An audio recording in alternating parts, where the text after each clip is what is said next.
ಒಂದು ಸಮುದ್ರ ದಡದಲ್ಲಿ ಒಂದು ಏಡಿ ಪುಟ್ಟ ಪುಟ್ಟ ಹೆಜ್ಜೆ ಹಾಕೊಂಡು ಮುಂದೆ ನಡ್ಕೊಂಡು ಹೋಗ್ತಾ ಇರುತ್ತೆ.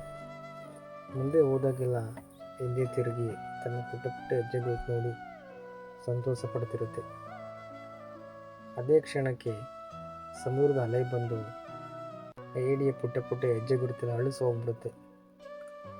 ನಂತರದಲ್ಲಿ ಏಡಿ ಸಮುದ್ರದ ಹತ್ರ ಹೋಗ್ಬಿಟ್ಟು ಹೇಳುತ್ತಂತೆ, ನಾನು ನೀನು ಒಂದೇ ಜಾಗದಲ್ಲಿ ಇರ್ತೀವಿ.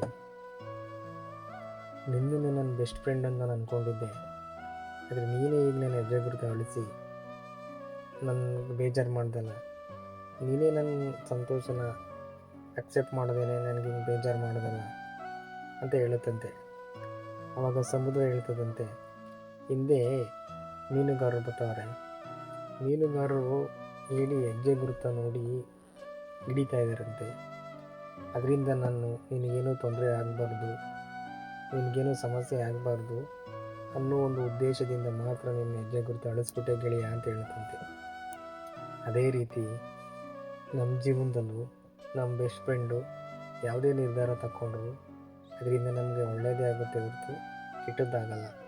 ನಮ್ಮ ನಿಜ ಸ್ನೇಹಿತರು ಯಾವುದೇ ನಿರ್ಧಾರನ ತಗೊಂಡ್ರು ಅವ್ರು ಯಾವತ್ತೂ ನಮ್ಮ ಒಳ್ಳೆಯದ್ರ ಬಗ್ಗೆ ಯೋಚನೆ ಮಾಡ್ತಾರೆ ಹೊರತು ಅವ್ರು ಯಾವತ್ತೂ ನಮಗೆ ಕೆಟ್ಟದ್ದಾಗಲಿ ಅಂತ ಯೋಚನೆ ಮಾಡಲ್ಲ.